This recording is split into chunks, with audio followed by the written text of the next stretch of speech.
This is verse 5 of the 11th chapter of the Gospel of Matthew.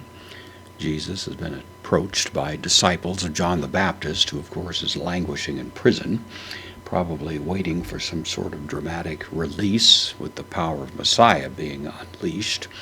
And so far, nothing like that has happened. So he sends this somewhat cheeky question, I guess you could say, to Jesus at this point, asking if Jesus is actually the one, or is there another that they should be watching for.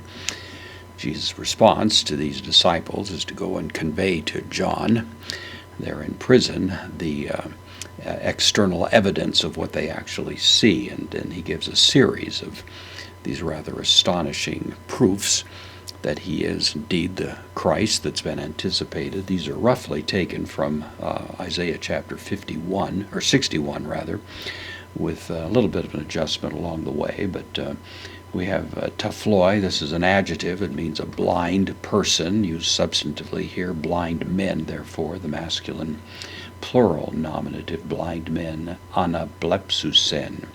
Anablepo means to look up, literally, and it commonly means to receive one's sight.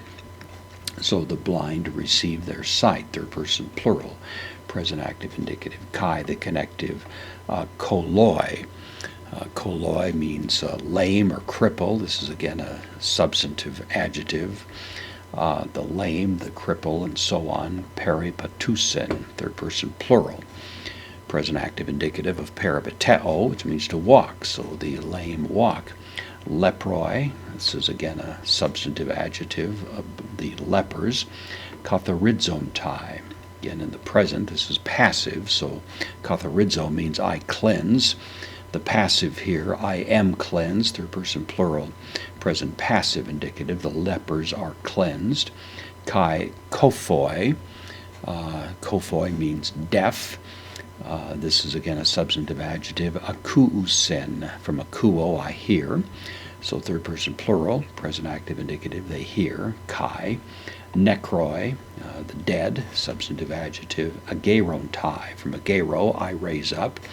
Passive voice, I am raised up. This is the third person plural. Present passive indicative, the dead are raised up. Kai patokoi. It's from the word patokos, means a person that is poor, poverty-stricken.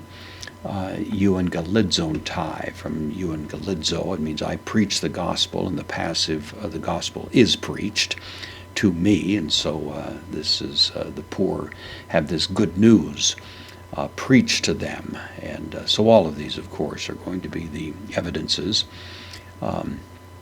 It's interesting that the one item mentioned by Isaiah has to do with liberty as being preached to the captives, and certainly that's within the spirit of Jesus' ministry. But interestingly, he omits it, maybe because that was precisely what John the Baptist was clinging to, was that there would be liberty proclaimed to him, who was at this point captive, and Jesus wants to deflect, you might say, too much attention from the political implications of his ministry.